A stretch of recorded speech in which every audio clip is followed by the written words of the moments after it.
So, my dear friends, આપણે preposition નો topic સમજતા હતા. preposition ની અંદર આપણે આ એક બાબત જોઈ હતી. preposition નામ યોગ્યનો અવયવ on એટલે ઉપર, અડકીને ઉપર હોય તો on વપરાય. on ઉપર અડકીને ઉપર હોય તો on, over ઉપર અડક્યા વગર ઉપર હોય તો over વપરાય, અને above એક જ શબ્દમાં આગળ કે ઉપર હોય તો on વપરાય, above વપરાય. આ ત્રણ આપણે બાબતો જોઈ હતી. એ ઉપરાંત જોયું હતું ઓન છે ચોક્કસ સમય માટે વપરાય, આવી વાત પણ આપણે કરી હતી. આ એક બીજી વાત કરી દઉં કે જ્યારે બે પગે ચાલીને જવાનું હોય, સ્કૂટર કે બાઇક, તો એના માટે ઓન વપરાય. ત્રણ પૈડા પછી બાય વપરાય, બાય રિક્ષો, by bus, by van, by car, by train અને બાય પ્લેન. રાઈટ? તો ઓન વાળી, ઓવર વાળી, એબોવ વાળી કોઈ ખાલી જગ્યા હોય તો આપણે જોઈ લઈએ. તો જો the fan is over our head, આપણા માથા પર પંખો છે, તો પંખો કઈ આમ અડીને ન હોય, આમ હવામાં હોય. વાત મેં કરી હતી, બરાબર છે. માથેને અડીને હોય તો ઓન લેવાય, પણ પંખો અડીને ન હોય, ઉપર હોય, અડક્યા વગર ઉપર, એટલે ઓવર. જો હું અહીંયા તમને બતાવું, લખેલું છે ઓવર, ઉપર, અડક્યા વગર. a fan is running over your head, પંખો તમારા માથા પર પડે છે, તો અડકીને ન પડતો હોય, અડક્યા વગર ઉપર. બરાબર છે. હવે slow goes to school on bicycle આવે. જે જગ્યાએ બે પૈડા હોય, બે પગ, બે પૈડા, તો એના માટે ઓન વપરાય. સાયકલ, બાઇસિકલ, બે પૈડા એટલે ઓન. બે થી વધારે એટલે ત્રણ પૈડા પછી બાય આવે. બાય રિક્ષો, by bus, by car, by train વગેરે માટે બાય. એક આ ખાલી જગ્યા છે. ત્યારબાદ તો ખાલી જગ્યા નથી.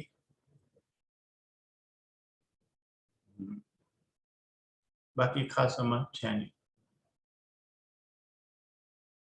હવે એક બીજો શબ્દ આપણે ભણ્યા હતા ઇન અને ઇનટુ. જો ઇન એટલે માં, અંદર, સંપૂર્ણ અંદર હોય તો ઇન વપરાય. ઇનટુ એટલે અંદર, બહારથી અંદર, ગતિમાં હોય તો ઇનટુ વપરાય. તમે જોઈ શકો છો આ વાક્ય નંબર 1, Shubham got into the train, Shubham ટ્રેનમાં પ્રવેશ્યો. કેવી રીતે પ્રવેશે? બહારથી અંદર. બહારથી અંદર તો ઇનટુ, માત્ર અંદરની સ્થિતિમાં આવે તો ઇન, અહીંયા આવશે ઇનટુ. કેમ? તો કે શુભમ ટ્રેનમાં પ્રવેશ્યો એટલે બહારથી અંદર, તો એના માટે ઇનટુ વપરાય. રાઈટ? ત્યારબાદ આપણે બિહાઇન્ડ, આફ્ટર શબ્દ જોડ્યા હતા. એક શબ્દ આફ્ટરમાં, એક આવો શબ્દ છે લુક આફ્ટર, એટલે સંભાળ રાખવી. લુક આફ્ટર એટલે સંભાળ રાખવી, ધ્યાન રાખવું. પણ લુક ફોર એટલે ગોતવું, શોધવું, સર્ચ કરવું. રાઈટ? જો આ છેલ્લું વાક્ય, Anil looks after his old parent, Anil તેના વૃદ્ધ મા બાપની સંભાળ રાખે છે. સંભાળ રાખવી એટલે લુક આફ્ટર. આ 13મું વાક્ય જુઓ, the sun is over our head at noon. જો ઓવર, સૂર્ય આપણા માથા પર છે, તો કેવી રીતે હોય? અડકીને ન હોય, અડક્યા વગર ઉપર હોય, એટલે ઓવર આવશે. રાઈટ? હજી પણ કેટલાક આપણે મુદ્દા આમાં સમજીએ છે. બીજા ઘણા શબ્દો છે. આવા એક બે શબ્દ છે. એક શબ્દ છે વિથ, પેલા લઈ લો. આ વિથ છે એના બે અર્થ થાય, એક વડે અર્થ થાય, એક સાથે અર્થ થાય. વસ્તુ હોય તો વડે અર્થ કરવાનો, વ્યક્તિ હોય તો સાથે અર્થ કરવાનો. સમજો, આઈ એટ વિથ સ્પૂન, એનો મતલબ થાય મેં ચમચી વડે ખાધું. અહીંયા ચમચી વડે. પણ આઈ એટ વિથ માય વાઇફ, તો અહીંયા મેં મારી પત્ની સાથે ખાધું, પત્ની વડે ખાધું એમ. હવે આ વિથ શબ્દ છે એ ઘણા શબ્દો સાથે આવે છે. એક સેટિસ્ફાઈ સાથે આવે. સેટિસ્ફાઈડ વિથ એટલે સંતોષ હોવો, નાથી સંતોષ હોવો, આવો શબ્દ થાય. એક વિથ છે એગ્રી સાથે આવે. અહીંયા એગ્રીડ વિથ હોય ને તો વ્યક્તિ સાથે સહમત, વ્યક્તિ સાથે સહમત. પણ એગ્રીડ ટુ હોય ને તો મુદ્દા સાથે સહમત, બાબત સાથે સહમત, વ્યક્તિ સાથે નહીં. એગ્રીડ ટુ હોય તો, એગ્રીડ ટુ હોય તો બાબત સાથે સહમત. સાંભળજો, I agree with you મતલબ હું તમારી સાથે સહમત છું, તમારી પોતાની સાથે. પણ I agreed to your point તો તમારા મુદ્દા સાથે સહમત છું, તમારી યારે નહીં, તમારી જે વાત છે ને એની સાથે. જેમ કે ઘણી વખત કુટુંબમાં માથાકૂટ થાય, વાત ખોટી હોય તોય આપણે કાકાની વાત માની લઈએ, ભાઈ કાકા કેની હાસું હોય ખોટું, કાકાની વાત ખોટી હોય તોય આપણે શું કહીએ, વાત જવા દો, અમે કાકા તમારા ભેગા છીએ, ભલે ગમે હોય, એ સાચું છે ખોટું છે નથી જોવું, પણ અમે તમારી યારે સહમત છીએ, તો agree with.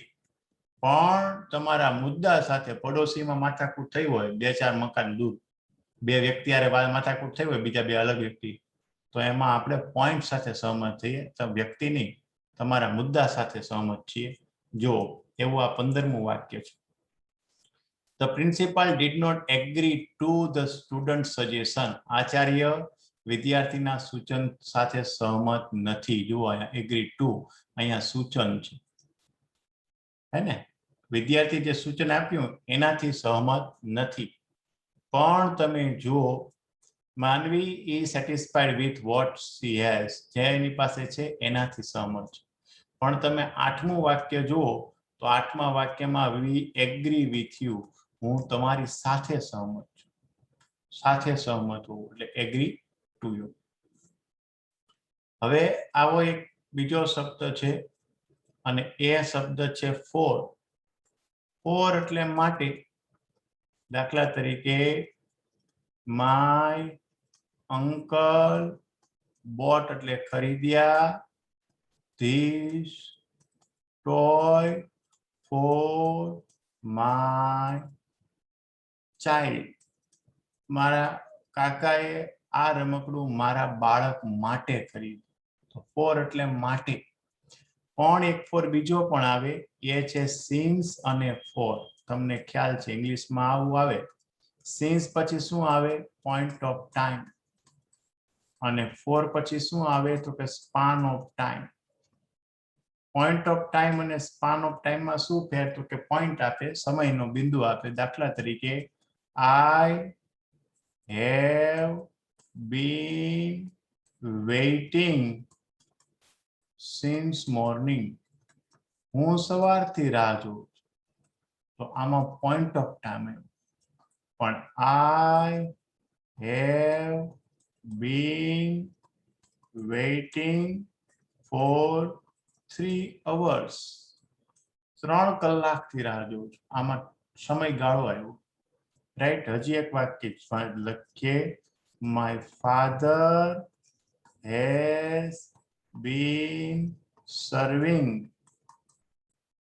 in a bank since 1990. 1990 થી બેંકમાં કામ કરે છે.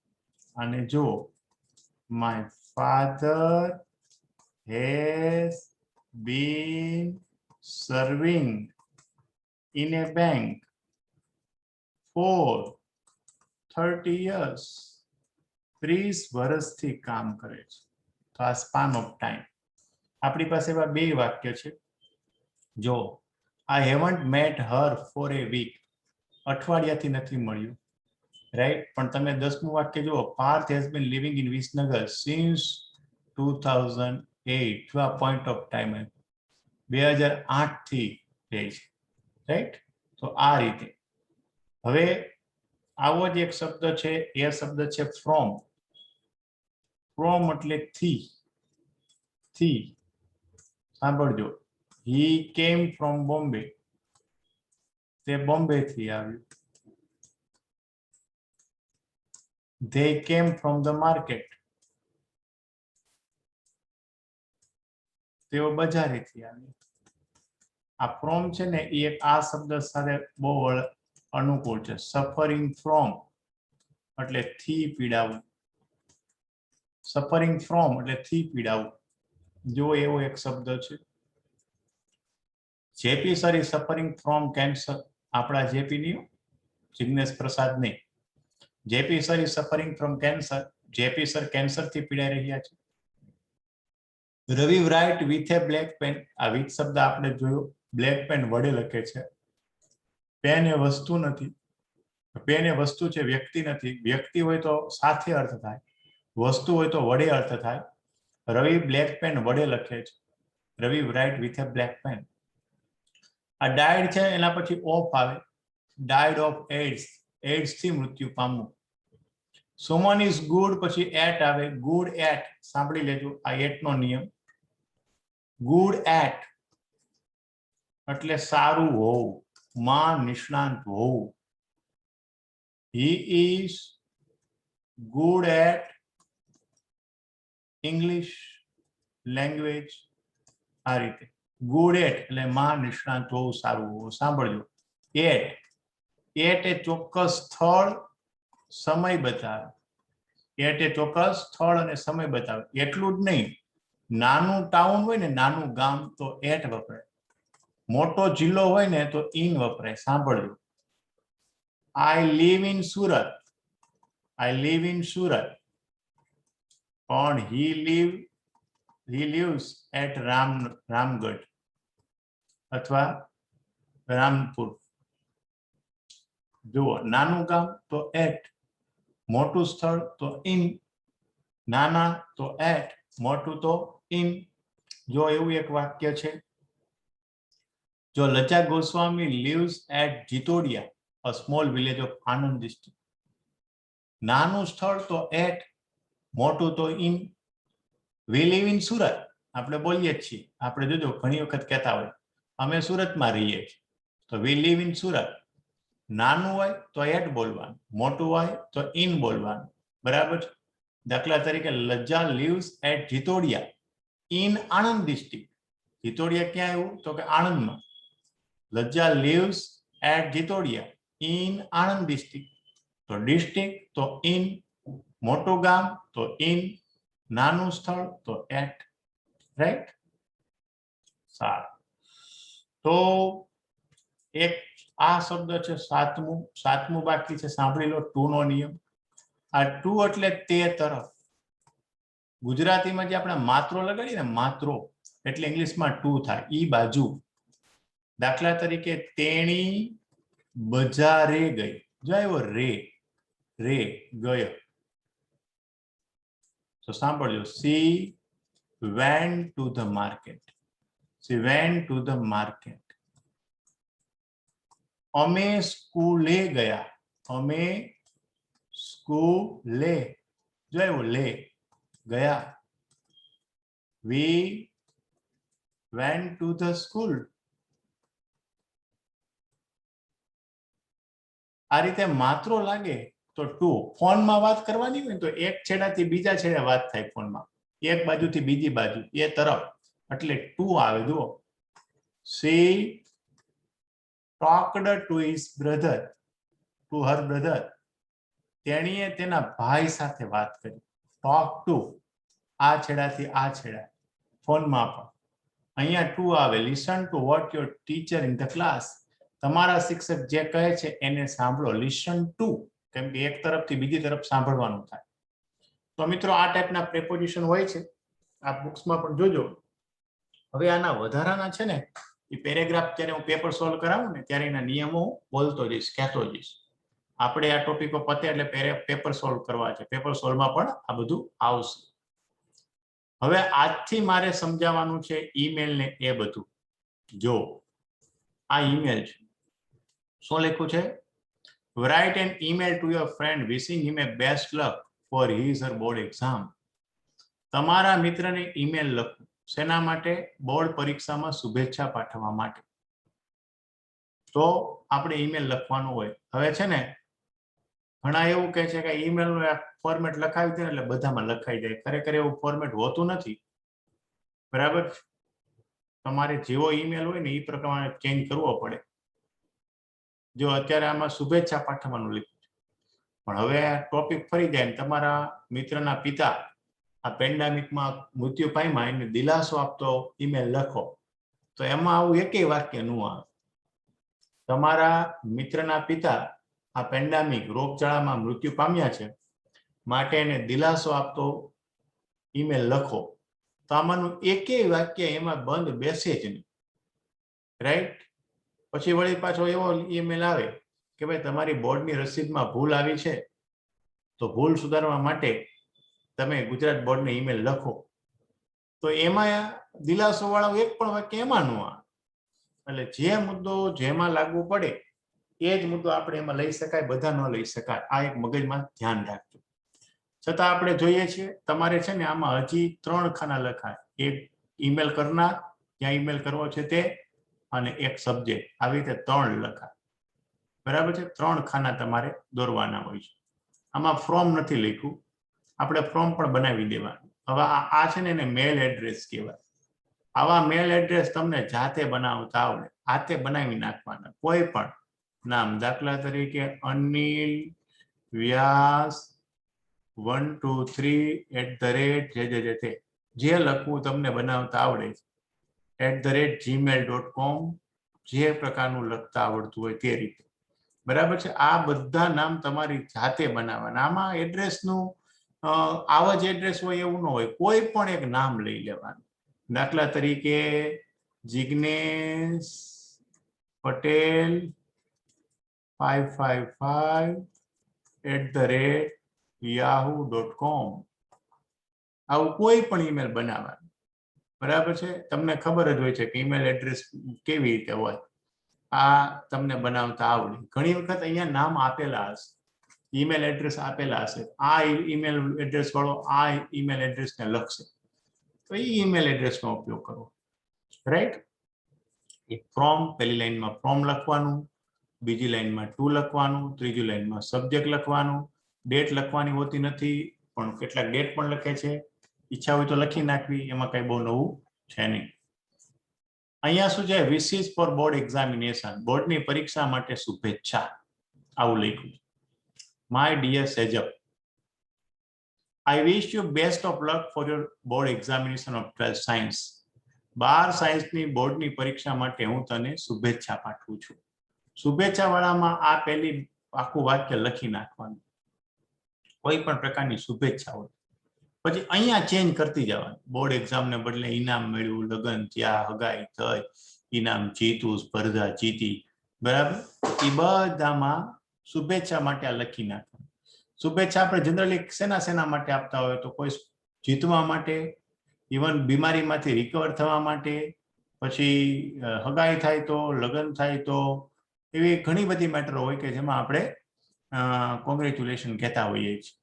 રાઈટ? કે શુભેચ્છા પાઠવતા હોઈએ છીએ. તો એવા બધા માટે આ પહેલી લાઈન કોમન લખી શકાય, પણ માત્ર ને માત્ર એ શેમાં હોવી જોઈએ? શુભેચ્છા માટે. તો I wish you best of luck for your board examination of 12th science. 12 સાયન્સની બોર્ડની પરીક્ષામાં માટે હું તને શુભેચ્છા પાઠવું છું. I know you have worked hard and you definitely deserve the best result. હું જાણું છું કે જે સખત મહેનત કરી છે અને તું ચોક્કસપણે સારું પરિણામ મેળવીશ. પહેલું વાક્ય થઈ ગયું. I wish you best of luck for your board examination of 12th science. 12 સાયન્સની બોર્ડની પરીક્ષા માટે હું તને શુભેચ્છા પાઠવું છું. હું જાણું છું કે તે સખત મહેનત કરી છે અને તું ચોક્કસપણે સારું પરિણામ મેળવીશ. પૂરું એક વાક્ય. Take care of health during examination. પરીક્ષા દરમિયાન તબિયતની કાળજી રાખજે. આઈ થિંક આ ટાઈપનું આ વખતે આવે એટલા માટે આપ્યું છે મેં તમને. આ ટાઈપ આજે વખતે પેન્ડામિક છે, રોગચાળો છે, બરાબર? એટલે આ ટાઈપનું ઈમેલ કદાચ તમને પૂછી શકે તો તમે આ બેઠું લખી શકો એટલા માટે આપ્યું છે મેં. Take care of your health during examination. પરીક્ષા દરમિયાન તું તારી તબિયતની કાળજી રાખજે. You must have revise all the subject. તે બધા જ વિષયોને પુનરાવર્તિત કરી દીધા છે. And must be ready for examination with preparation and confidence. તૈયારી અને આત્મવિશ્વાસ સાથે તું પરીક્ષાની તૈયારીમાં હોવો જ જોઈએ. પરીક્ષા દરમિયાન તારી તબિયતની કાળજી રાખજે. તે બધા જ વિષયોને પુનરાવર્તિત કરી દીધા છે અને તું આત્મવિશ્વાસ સાથે અને તૈયારી સાથે પરીક્ષાની તૈયારીમાં તૈયાર હોઈશ જ. પરીક્ષા માટે તૈયાર હોઈશ જ. May God help you. ભગવાન તારી મદદ કરે. Do your best. સારો પ્રયત્ન કરજે. And obtain the best result in this examination. આ પરીક્ષામાં સારું પરિણામ મેળવજે. ભગવાન તને મદદ કરે, સારો પ્રયત્ન કરજે, આ પરીક્ષામાં સારું પરિણામ મેળવજે. Once again wishing you all the best to pass the examination with flying color. Flying colour ઝળહળતી સફળતા. ઝળહળતી પરીક્ષા સાથે 12મા ધોરણની પરીક્ષા પાસ કર એવી શુભેચ્છા. યોર સિન્સિયરલી, તારો સહદય સુરેશ. તો મિત્ર, આ પ્રકારનું કમ્પ્લીટ 2-4 વાર લખી અને તૈયાર કરલા.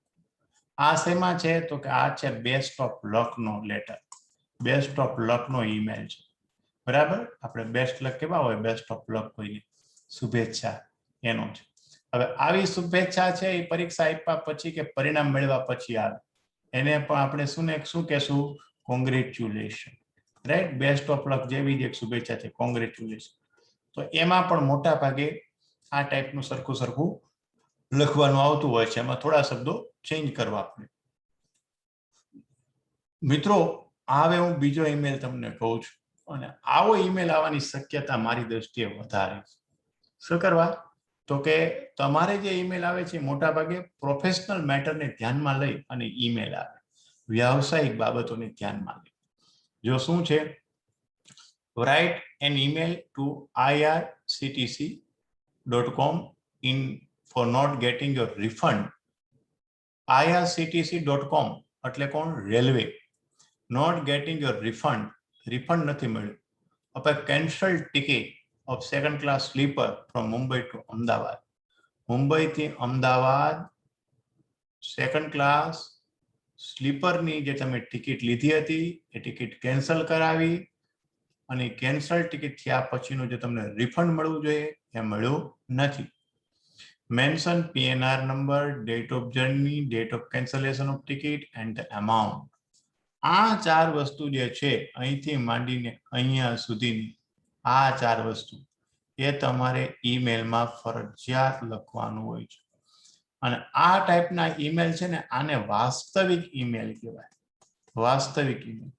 અને આવા ઈમેલ તમારે લખવાના હોય છે, રાઈટ. આ રિયલ લાઈફની અંદર જે ઈમેલ લખવાના હોય ને આવા હોય છે. આ ઈમેલ ટોપિક આપવાનો હેતુ શું, કારણ શું, તો કહે છે કે રિયલ લાઈફની અંદર આપણે આવા ઈમેલ લખી શકીએ, એટલે આ અભ્યાસક્રમમાં લીધો છે. હવે આમાં તમારે ફ્રોમ ટુ અને સબ્જેક્ટ લખવાના હોય છે. હવે અહીંયા જે ટુ લખ્યું છે ને એ ફ્રોમ છે, એ ભૂલ છે. sgpenglish@gmail.com એ છે ને એ ફ્રોમ છે, અને પછી નીચે લખવાનું ટુ irctc.com. પહેલા શું લખવાનું? sgpenglish@gmail.com. તમને દેખાય છે આ છે ને એ ફ્રોમ છે, ટુ નથી. એ લખનાર છે. અહીંયા નીચે લખવાનું ટુ, એમાં શું લખવાનું? આ irctc.com અહીંયા લખવાનું, અને પછી subject refund of A cancel ticket.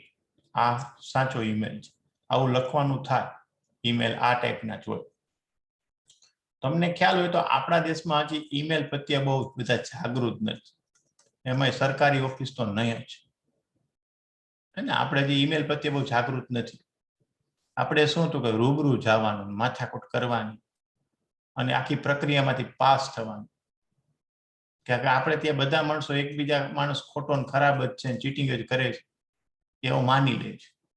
એટલે આપણે મેલ લખીએ ને તો બહુ જવાબ ન આપે, સિવાય કે કંપની છે ને એ મેલ લખો તો જવાબ આપે, બાકી ગવર્મેન્ટ ઓફિસ કોઈ દિવસ મેલનો કે જવાબ જ ન આપે. જ્યારે બાકી દુનિયાના દેશોમાં જે સારા વિકસિત દેશો છે એ દેશો આખા ઈમેલ ઉપર જ આધારિત છે. તમે જે પ્રશ્ન હોય ઈમેલ લખો એટલે તરત એનો રિપ્લાય આપે, તરત જ. બરાબર, એનો જે ટાઈમ લિમિટ હોય કે 2 દિવસ 3 દિવસ કે અઠવાડિયું કે કલાક 2 કલાક, એટલે તરત રિપ્લાય આપે. તો ત્યાં ઈમેલનો ક્રેઝ વધારે છે, એ લોકો સ્વીકારે છે. આપણે પહેલેથી ચીટિંગનું માળખું થઈ ગયું છે. કંઈક ઈમેલ કરીએ એટલે માણસને એમ જ લાગે કે આ ખોટા હોય, કિરા કરે, જરૂર હોય તો આવશે રૂબરૂ. એટલે આપણે આ કેન્સલ ટિકિટને આ તેને માટે આપણે રૂબરૂ જઈએ છીએ બધું, અને રૂબરૂ માથાકૂટ કરીએ છીએ, અથવા એજન્ટ હોય છે આપણો હસ્તકનું. પણ વાસ્તવમાં પ્રક્રિયા આ છે, દરેક જગ્યાએ મેલ કરો, મેલનો તમને રિપ્લાય મળે. મોટી અને સારી કંપનીઓ અત્યારે મેલને બહુ પ્રેફરન્સ આપે છે, અને વિદેશ સાથે જ્યારે તમે કોઈ ડીલિંગ કરો, વિદેશના કેટલાક વિકસિત દેશો સાથે, તો એ લોકો મેલ દ્વારા જ એ વાતચીતને સ્વીકારતા હોય છે અને એ પ્રોબ્લેમનું સોલ્યુશન લાવતા હોય છે. જોઈએ, આઈ ક્રિસ પ્રજાપતિ ફ્રોમ મુંબઈ. હું ક્રિસ પ્રજાપતિ મુંબઈથી have not got the refund of my cancelled ticket of second class sleeper from Mumbai to Ahmedabad. મને મારી મુંબઈથી અમદાવાદ વચ્ચેની સેકન્ડ ક્લાસ સ્લીપર એસી ટિકિટનું જે મેં કેન્સલ કરાવ્યું છે એનું રિફંડ મળ્યું નથી. The details R given below. વિગતો નીચે મુજબ છે. PNR number 355. આ બધું આપણે જાતે લખવાનું. આ જ નંબર હોય એવું નહીં. આ નંબર આપણે હાથે ઘડી કાઢવાનો. આ 4 વસ્તુ આપી છે. આ 4 લખજો. PNR number, date of journey આપણે જાતે ઘડી કાઢ્યું. ડેટ ઓફ કેન્સલેશન છે ને, જર્ની પહેલા કેન્સલ કરાવો તો રિફંડ મળે. માનો કે 15 તારીખે જવાના હોય અને 10 તારીખ સુધીમાં 9 તારીખે રિફંડ કરાવી દો, બરાબર, કેન્સલ કરાવી દો તો તમને રિફંડ મળે. પછી date of cancellation 9 March. Amount of the ટિકિટની કિંમત કેટલી હતી? તો કે 500 રૂપિયા. આ 4 વસ્તુ મેઇન, બરાબર. આવું માનો કે તમને ન આપે તો આ 4 વસ્તુ ખાસ લખવાનું. PNR number, date of journey, date of cancellation અને એમાઉન્ટ ઓફ ધ ટિકિટ. છેલ્લું વાક્ય લખવાનું, please do the needful. Thank you. આ થેન્ક યુ આ નીચે લખવાનું. Please do the needful. Thank you. Yours faithfully Krish. આ ટાઈપનો ઈમેલ પરીક્ષામાં આવવાની શક્યતા છે. રાઈટ? ઓફિશિયલ ઈમેલ આવે, જે કંઈ આવે ને તે. કેમ કે એ ભવિષ્યમાં તમારે કરવાનું છે. મોટા થશો અને ક્યાંક તમારે વાતચીત કરવાની થશે, મોકલવાનું થશે, તો તરત તમને કહેશે ભાઈ મેલ કરો મને. ઈમેલ એટલે આ. જો you are general secretary of your school, તમે તમારી શાળાના જનરલ સેક્રેટરી જીએસ છો. You want to email a circular about the parent-teacher meeting scheduled the next weekend. આવતા અઠવાડિયે વાલી અને શિક્ષકો વચ્ચે મીટિંગ છે, એનો સર્ક્યુલર તમારે જુએ છે અથવા સર્ક્યુલર મોકલવાનો છે, એ માટે તમે ઈમેલ કરો. The time of that meeting is 10:30 PM. મીટિંગનો સમય 10:30 વાગ્યાનો છે.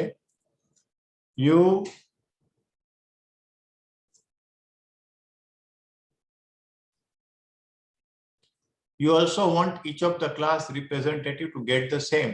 તમે ઈચ્છો છો કે આ જે સર્ક્યુલર છે, આજે 10:30 વાગે મીટિંગમાં આવવાનું છે, એ સર્ક્યુલર એ દરેક ક્લાસના મોનિટર પાસે પહોંચી જાય એવું તમે ઈચ્છો છો. અને draft an email to send the head clerk of the school. શાળાના હેડ ક્લાર્કને ઈમેલ તમે મોકલવા માટે કહો. તો જો એક ઉપર લખવાનું છે ફ્રોમમાં શું લખવાનું છે? General secretary, right? વિદ્યુત ગોળ છે એનું જાતે બનાવી નાખજો. To headclerk@yahoo.com. Subject circular about the parent teacher meeting. શિક્ષકો અને વાલીની મીટિંગનો સર્ક્યુલર કાઢવા બાબત. સર્ક્યુલર કાઢવું એટલે કે એક નોટિસ કાઢવી, એ કાગળમાં લખી અને આપવું, રાઈટ? તો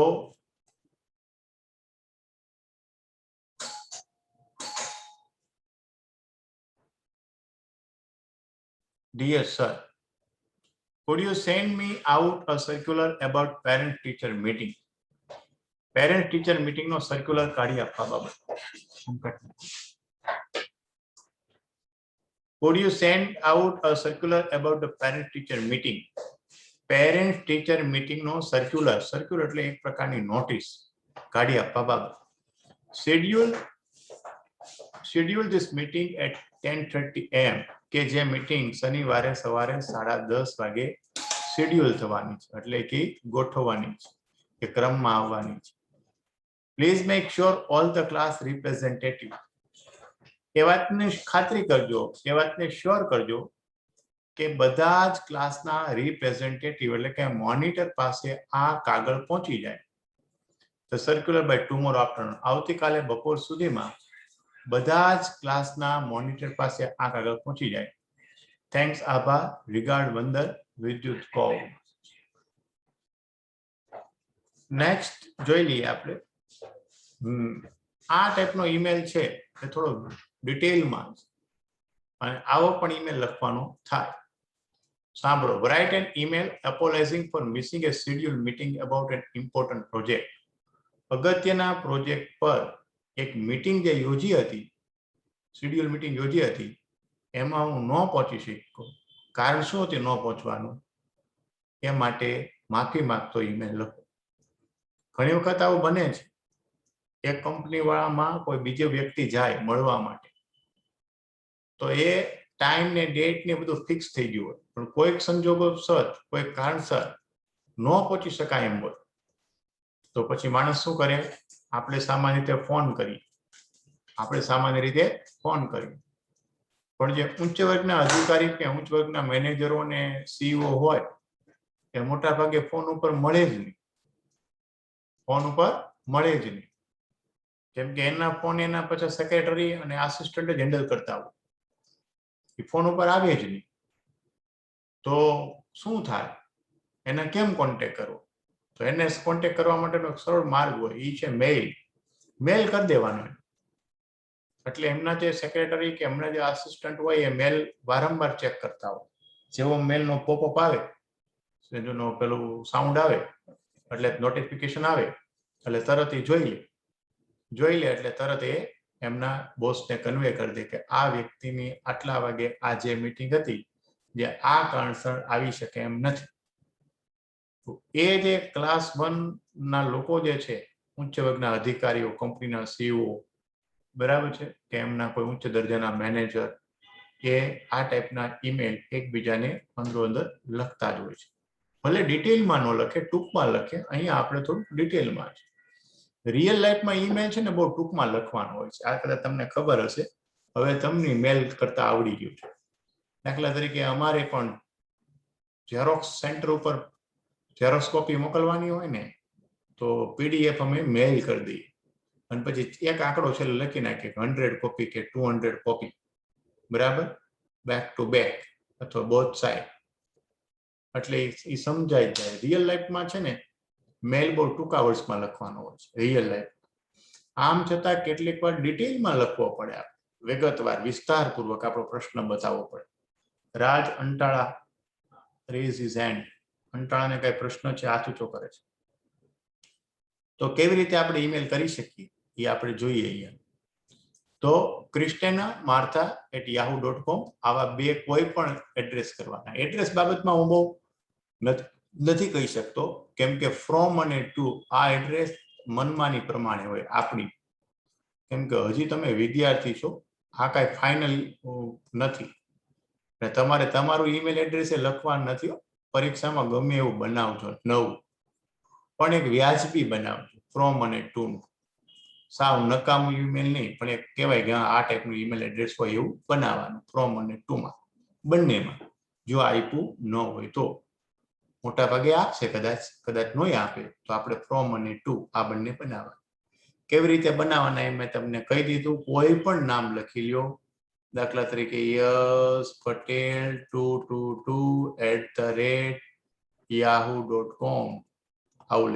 બીજું કોઈ લખવાનું, વ્રજ વિરડિયા 555@gmail.com આવું કોઈ પણ એડ્રેસ બનાવવાનું. આ એડ્રેસ આમ જ બને એવું ફરજિયાત હોતું નથી. કંપનીના એડ્રેસ પર જ મેલ જાય એવું નથી. ઓફિસરનું પોતાનું મેલ એડ્રેસ હોય. નગરપાલિકાના ચીફ ઓફિસર હોય કે કમિશનર હોય તો કમિશનર ઉપર જ ઈમેલ એડ્રેસ નહીં, એનું પોતાનું હોય. ઘણા એના પોતાના મેલ એડ્રેસ પર આવતું હોય, બરાબર છે. એટલે એ તમે તમારી રીતે લખી શકો, એના માટે કોઈ જડ નિયમ નથી. હવે જોઈએ about missing A meeting. Meeting ચૂકી જવા બાબત અહીંયા લખ્યું હોય, જો, બરાબર છે. apologizing for missing a scheduled meeting. બરાબર, missing a meeting. Dear Christiana, I am deeply sorry for missing our scheduled meeting on 11th March 2015.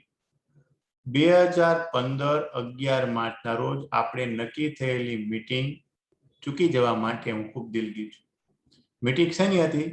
Regarding the discussion of the latest project. નવીનતમ જે પ્રોજેક્ટ છે એના વિશે આપણે ચર્ચા કરવાની હતી. એકદમ આપણા નવા પ્રોજેક્ટ વિશે ચર્ચા કરવા માટે 2015 માર્ચના રોજ આપણે જે મીટિંગ ગોઠવાયેલી હતી એ મીટિંગ ચૂકી જવા માટે હું દિલગીર છું. I am really embarrass for the same. આ માટે મને ખૂબ શરમ સંકોચ છે. એમ્બ્રેસ એટલે ખચકાવું, શરમ અનુભવી વગેરે. આમે લખા I am really sorry for that. આમ પણ લખા. As you might understand, તમે સમજી શકો કે I was unable to come for the meeting. હું મીટિંગમાં ન આવી શક્યો because my flight was delayed by 10 hours due to continuous rain. સતત વરસતા વરસાદને કારણે મારી ફ્લાઇટ 10 કલાક મોડી પડી એટલે હું મીટિંગમાં આવી ન શક્યો. I tried to inform you the same through a call. મેં કોલ દ્વારા તમને આ બાબત વિશે જાણ કરવાનો પ્રયત્ન કર્યો હતો. But the network failed to work at that time. પણ એ વખતે નેટવર્ક ફેલ હતું, નિષ્ફળ હતું, એટલે કે કોન્ટેક્ટ થતો ન હતો. સમજો પાછું તમે સમજી શકો કે છેલ્લા સતત 10 કલાકથી પડતા ભારે વરસાદના કારણે મારી ફ્લાઇટ કેન્સલ થઈ. એના કારણે હું આપણી મીટિંગમાં હાજર ન રહી શક્યો. મેં તમને ફોનથી જાણ કરવાનો પ્રયત્ન કર્યો હતો, પરંતુ નેટવર્ક આવતું ન હતું, નેટવર્કનો સપોર્ટ ન હતો. This meeting with you was a very important. તમારી સાથેની આ મીટિંગ ખૂબ અગત્યની હતી. As I was to discuss all the working direction. કારણ કે મારે વર્કિંગ ડાયરેક્શન, આપણી કામ કરવાની દિશાઓ કઈ કઈ છે અથવા કયા કયા ક્ષેત્રમાં આપણે હજુ કામ કરવાનું બાકી છે એ વિશે તમારી સાથે ચર્ચા કરવાની હતી. And the product requirement for our new project, અને આપણો જે નવો પ્રોજેક્ટ છે એની અંદર હજી કઈ કઈ વસ્તુની જરૂરિયાત પડે એમ છે એ પણ મારે તમને કહેવાનું હતું. આપણો પ્રોજેક્ટ ક્યાં સુધી પહોંચ્યો છે અને હજી કેટલી દિશામાં આપણે હજી કામ કરવાનું બાકી છે એ કહેવાનું હતું. અને એ બધી જરૂરિયાત માટે, એ બધી વાતને પૂરી કરવા માટે કેટલી જરૂરિયાત પડે એમ છે, પૈસાથી લઈને, મેનથી લઈને, મટીરિયલથી લઈને, મશીનરીથી લઈને, મંજૂરીથી લઈને, આ બધું મારે એ વિશે તમારી સાથે ચર્ચા કરવાની છે. તો તમને ખ્યાલ હશે, કંપનીના સીઈઓ છે ને, મોટી કંપનીના, એ બધું નીચેના માણસો પાસે જ કામ કરે અને બધા કામના ચોક્કસ માણસો હોય, બધું જ કામ એને એલોકેડ હોય અને માત્ર ને માત્ર ઓફિસમાં બેસીને ફોલોઅપ લીધા કરે. તમને ખબર છે કે અત્યારે આપણે જેમ ઝૂમ મીટિંગ કરીએ એમ એ લોકો તો આ રીતના મીટિંગો સતત એની ચાલુ જ હોય, બરાબર છે. એ બધા એકબીજા સાથે ઓફિસની અંદર બેસીને કનેક્શનમાં જ હોય અને એકબીજા સાથે વિડીયો કોન્ફરન્સથી ચર્ચા કરતા જ હોય. આમ છતાં કેટલીક વાર એને મેલ લખવો પડે જ્યારે આ બધા નેટવર્કો ફાઇલ થતા હોય ત્યારે. એટલે જે મુખ્ય અધિકારીઓ છે, સીઈઓ છે, એની નીચે જે કામની ફાળવણી છે, એ કામની ફાળવણી છે એ યોગ્ય રીતે થઈ છે કે નહીં એના માટે માત્ર ને માત્ર ફોલોઅપ લેતા હોય છે. અને જ્યારે પણ એ ફોલોઅપ તૂટે એટલે આ ટાઈપના મેલ કે દસ્તાવેજો આપવાની જરૂરિયાત રહી. Would you like to settle another meeting with you for the upcoming week? આવતા અઠવાડિયે તમારી સાથે તમે બીજી મીટિંગ ગોઠવી આપશો. I would be available for 20th March to 17th March. 20 થી 27 માર્ચ સુધી હું અવેલેબલ છું, પ્રાપ્ત છું. એની ટાઈમ બિફોર 7 PM, 7 વાગ્યા પહેલા ગમે ત્યારે. શું તમે આવતા અઠવાડિયે તમારી સાથેની મીટિંગ એડજસ્ટ કરી આપશો? હું 20 થી 27 માર્ચ વચ્ચે ગમે ત્યારે 7 વાગ્યા પહેલા ફ્રી છું. Please let me know whatever time best suit you by 15 March. 15 March સુધીમાં અથવા 15 માર્ચ પછી તમને જે કાંઈ સમય અનુકૂળ આવે તે મને જણાવશો. So that I book A ticket for my self, જેથી હું મારી ફ્લાઇટની બુકિંગ કરાવી લઉં. You can contact me on, આ નંબર ઉપર તમે મને કોન્ટેક્ટ કરજો. આ ટાઈપનો નંબર તમારે પેપરમાં લખવો નહીં. You can contact me on phone અથવા ઓન માય મોબાઈલ, આમ લખાય. મિત્રો યાદ રાખજો, પેપરમાં તમારી કોઈ ઓળખ લખવાની નથી. તમને એમ થાય મારો બીજાનો મોબાઈલ લખું તો એ પણ ગેરવ્યાજબી, એ પણ એક પ્રકારની ઓળખ કહેવાય, રાઈટ? એવા ધતિંગ કોઈ દી કરવા નહીં. I look forward to C you. મને તમારા મળવાની અપેક્ષા રહેશે, હું એની રાહ જોઈશ. સિન્સિયરલી યોર્સ, તમારો સહદય સુરેશ. તો મિત્રો આ ટાઈપના ઈમેલ ઓફિસોમાં લખાતા હોય છે અને ઈમેલ મોટા ભાગે પ્રોફેશનલ મેટરમાં સૌથી વધારે ઇન્ક્લુડ છે, રાઈટ? વ્યાવસાયિક કે ઘરના જે સામાજિક જે સોશિયલ નેટવર્ક, એમાં મેલ બહુ નથી થતા, એમાં ફોન કોન્ટેક્ટ થાય છે. પણ ઈમેલ છે ને ઓથેન્ટિક કહેવાય એ ક્યાં પ્રોફેશનલ સેક્ટરની અંદર. એટલે તમને જે ઈમેલ પૂછાવાના છે એ બધા પ્રોફેશનલ સેક્ટરના જ પૂછાશે. એટલે એવા તૈયાર કરજો મિત્રો. આ વ્રત પ્રકાશનની બુક છે તમે જોઈ શકો છો, એની અંદર બીજા ઘણા હજી છે એ તમે બધા જરા એકવાર વાંચી જજો. આ ઈમેલમાં આમ જ ગોખીને લખવાનું હોતું નથી. આનું પેપર સોલ્યુશનની અંદર એક્ઝેક્ટ આખું ન આવે લખાઈને. આવો ઈમેલ અમને સોલ્યુશનમાં લખીને ન આવે. અમને માત્ર પોઈન્ટ આપે કે તમારે આટલા પોઈન્ટ એના ચેક કરવાના હોય છે. એટલે આ જે છે ને આ કન્ટેન્ટ એ દરેક વ્યક્તિ પોતાની ઈચ્છા પ્રમાણે ફેરફાર વાળું લખી શકે. આ જે છે એ આમ જ ગોખીને લખવું એવું જરૂરી નથી. આ તમે વાંચી લ્યો, સમજી લ્યો કે હા જો આમાં આવું કંઈક લખાય, બરાબર છે. પણ આમ જ લખવું એવું નથી, થોડું ચેન્જીસ આવે મિત્રો, રાઈટ. એ પરીક્ષામાં સ્વીકાર્ય છે બોર્ડની અંદર. કેમ કે અમે જ્યારે પેપર તપાસવા જઈએ છીએ બોર્ડના, તો આનું કોઈ સોલ્યુશન આવતું નથી. એ શિક્ષકે પોતાની બુદ્ધિ પ્રમાણે અને આવડત પ્રમાણે અને એના નોલેજ પ્રમાણે ચેક કરવાનું હોય છે, રાઈટ. એટલે મિત્રો આને 100% નથી ગોખવાનું, આને માત્ર વાંચન કરવાનું છે. બીજું આપણે વિચાર ડેવલપ કરવાના છે. પહેલા તો કયા ઈમેલમાં હું લખું ની ખબર હોવી જોઈએ કે ભાઈ આ ઈમેલ આવ્યો એમાં આપણે શું લખવું એ પહેલા ગુજરાતીમાં વિચારી લેવાય. પછી 2-4 વાક્યો આમ તેમ પ્લસ માઇનસ ચાલે, એવું નથી કે આમ જ લખવાનું. ઘણા એવું કરે છે કે બાકીનો જે પેપરના ફકરા હોય ને કાપીને એમાં લખી દે.